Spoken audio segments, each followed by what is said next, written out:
In the world of automotive news, the headlines are ablaze with the ongoing UAW strike, a labor dispute that's sending ripples through the entire industry.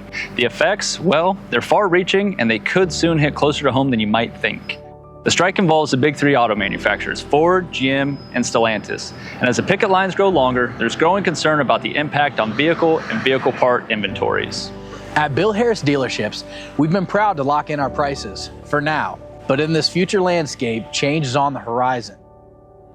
The strike disrupts production, making it harder to acquire the parts needed to keep your vehicle running smoothly. And it's not just about new cars, it affects vehicle repairs and maintenance as well. With production disrupted, the availability of vehicle parts may soon become a major concern. So what can you do?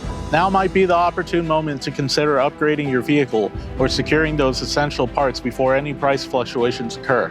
Also, make sure to stay informed. Keep an eye on the situation and understand how it will affect the auto world.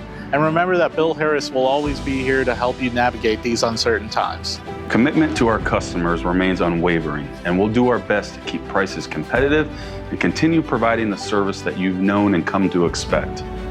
The road ahead, it may be uncertain, but one thing here at Bill Harris is for sure. We'll be by your side, come what may.